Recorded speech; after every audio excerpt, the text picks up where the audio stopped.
పెట్టుబడులే target, కూటమిగా focus. అటు సంక్షేమం, ఇటు కీలక ప్రాజెక్టులు వేగవంతం. ఇక మిగిలింది అత్యంత కీలకమైన టాస్క్. దానికోసం తీవ్రంగా కసరత్తు చేస్తోంది ఏపీ సర్కార్. ఒక్క రామాయపట్నంలోని బీపీసీఎల్ 1,00,000 కోట్ల ప్రాజెక్టుకి శ్రీకారం చుట్టింది. అభివృద్ధికి చిహ్నమైన పెట్టుబడుల ఆకర్షణే లక్ష్యంగా కూటమి సర్కార్ ముందుకు సాగుతోంది.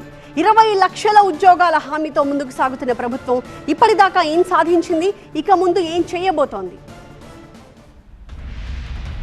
ఎన్నో అంచనాలు, అంతకు మించిన హామీలతో ఏపీలో కూటమి ప్రభుత్వం అధికారంలోకి వచ్చింది. చంద్రబాబు సారథ్యంలోని ప్రభుత్వం ఏర్పాటై ఏడాదిన్నరైంది. ఈ 15 నెలల పాలనలో ఒక్కో హామీని నెరవేర్చుకుంటూ ప్రభుత్వం ముందుకు సాగుతోంది.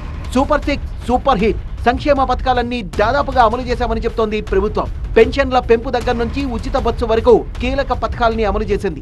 రాష్ట్రంలో కీలక ప్రాజెక్టుల్ని ప్రభుత్వం గాడిన పెట్టింది. అమరావతి పనులు శరవేగంగా సాగుతున్నాయి. పోలవరం పనులు సైతం ఊపందుకున్నాయి. రోడ్లు సహా అన్ని అభివృద్ధి పనులు వేగంగా జరుగుతున్నాయంటోంది ప్రభుత్వం. సంక్షేమం, అభివృద్ధి విషయంలో స్పష్టమైన ప్రోగ్రెస్ కనబడుతోందని ప్రభుత్వం బల్ల గుద్ది చెప్తోంది. కూటమి ఇచ్చిన హామీల్లో ముఖ్యమైంది ఉద్యోగ కల్పన. 5 ఏళ్లలో 20 లక్షల ఉద్యోగాలు కల్పిస్తామని హామీ ఇచ్చింది. ఆ టార్గెట్ దిశగా పయనిస్తోంది ఇప్పుడు ఏపీ సర్కార్. సదస్సులు, రివ్యూలు, విదేశీ పర్యటనలతో లోకేష్, ఇటు చంద్రబాబు తీవ్ర ప్రయత్నాలు చేస్తున్నారు. దీనికోసం 25 పాలసీలను తీసుకొచ్చింది ఏపీ ప్రభుత్వం. ఈ 15 నెలల్లో కుదిరిన 340 ఎంఓయూలతో ఏపీకి 10,40,000 కోట్ల పెట్టుబడులు వచ్చాయని ప్రభుత్వం ప్రకటించింది. వాటి ద్వారా 8 లక్షల మందికి ఉపాధి అవకాశాలు వస్తాయంటోంది.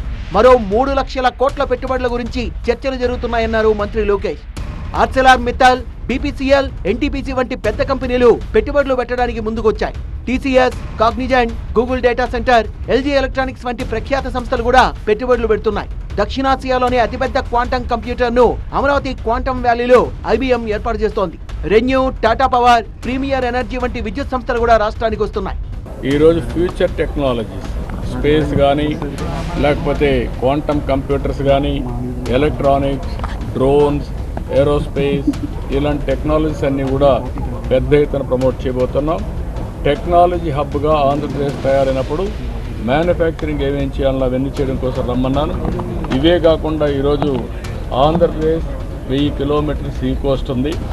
ఈ సీ కోస్ట్ వల్ల పెద్ద ఎత్తున మ్యానుఫ్యాక్చరింగ్ వస్తుంది. లాజిస్టిక్స్ హబ్గా కూడా తయారు చేస్తాం.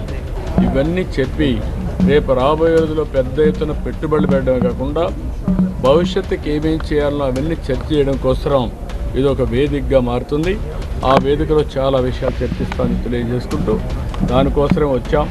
ఈరోజు అందరికీ చెప్పాం. నవంబర్ 14, 15 తేదీల్లో విశాఖ వేదికగా జరగబోయే పార్ట్నర్షిప్ సమ్మిట్ కు దేశ విదేశాల నుంచి కంపెనీలను, ప్రతినిధుల్ని ఆహ్వానిస్తోంది ఏపీ ప్రభుత్వం.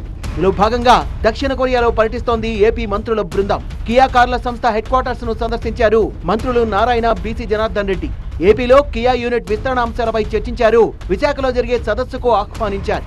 ఇటీవలే లండన్ లో పర్యటించారు మంత్రి లోకేష్. ఇక్కడ అనేక మంది పారిశ్రామికవేత్తలతో భేటీ అయ్యారు. భారీ రోడ్ షో కూడా నిర్వహించారు. ట్రేడ్, టెక్నాలజీ సహా పలు అంశాలపై వివరించిన లోకేష్ ఏపీలో పెట్టుబడుల అవకాశాలని వివరించి రాష్ట్రానికి రావాల్సిందిగా ఆహ్వానించారు. పెట్టుబడులు, ప్రాజెక్టులే లక్ష్యంగా ఢిల్లీలో పర్యటిస్తున్నారు ఏపీ సీఎం చంద్రబాబు, మంత్రి లోకేష్. ఆర్థిక మంత్రి నిర్మలా సీతారామన్తో చంద్రబాబు భేటీ అయ్యారు. ఏపీకి సంబంధించిన ఆర్థిక అంశాలపై చర్చించారు. మొత్తంగా ఊహించిన దానికంటే ఎక్కువ పెట్టుబడులు, రికార్డు స్థాయిలో ఉద్యోగ కల్పన సాధించి తీరుతామంటోంది కూటమి ప్రభుత్వం.